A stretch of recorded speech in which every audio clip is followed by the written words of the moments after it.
नमस्ते दोस्तों, जय माता दी।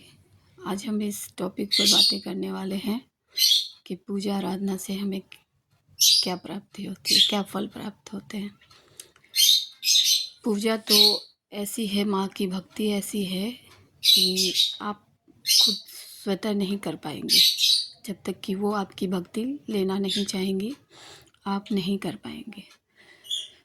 मेरे साथ शुरुआत में ऐसा हुआ है कि मैं तो शुरुआती दौर से ही माँ को पूजती थी, और ये सच बातें हैं कि अगर यदि आपसे माता पूजा लेना चाहेंगी तो शुरुआती दौर में बचपन से ही आप लगन लग जाएगी माता के पूजा करने की। हो सकता है ये आपके पूर्व जन्म से जुड़ा हो या इस जन्म से जुड़ा हो। आपकी लगन माता में निष्ठा रहेगी, भक्ति पूजा करने का जागरूक मन होगा आपका, और आप निष्ठापूर्वक माता की पूजन करेंगे। माता को पूजने के लिए आपको किसी आवश्यकता की ज़रूरत नहीं है।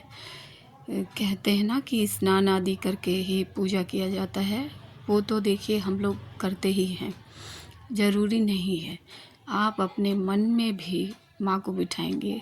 सच्ची माँ भाव की भूखी है। अगर आपके अंदर भाव है, ग्रंथों में भी बहुत पुरानी प्रथा है, ये गाथा लिखी हुई है कि भगवान भाव के भूखे होते हैं। सबरी ने भगवान को बुलाया, भगवान आए। श्रीधर ने भी लगन भाव से माँ को पूजा तो उनको भी दर्शन हुए, ध्यानो भक्त को हुए।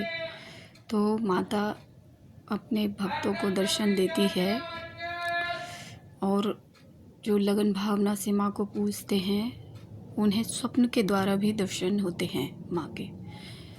तो शुरुआती दौर में तो देखिए माता पहले आपकी परीक्षाएं लेंगी। परीक्षा बहुत कठिन होती है। इस स्तर पर जो उतर गए तो माँ के भक्त, वो फिर क्या बात है।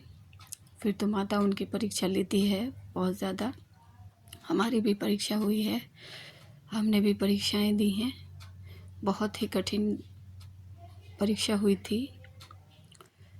और कुछ माता के ये होते हैं, भेद होते हैं जो हमें जानना ज़रूरी होता है। माता अपने भक्तों को ज़्यादा कष्ट देती हैं, लेकिन उनके साथ सदैव खड़ी भी रहती है। तो हमें लगता है कि जैसे माने नहीं है, हम तो पूजा भक्ति कर रहे हैं, फिर हमारी ये दुर्दशा क्यों हो रही है। जी नहीं, माता देखती है कि मेरा भक्त कितनी दूर तक परीक्षा दे पाता है। वो पहले आपका विश्वास देखना चाहती हैं कि आपका विश्वास माँ पर है कि नहीं। बस भक्ति में सबसे ज़्यादा ज़रूरी होता है कि जिस इष्ट की आप लगन भावना से भक्ति पूजा कर रहे हैं उन पे आपको विश्वास है कि नहीं। बस इस विश्वास पे आप बने रहिए और सभी परीक्षा देते रहिए। परीक्षा देने के बाद आपको फल की प्राप्ति माँ ज़रूर देती है।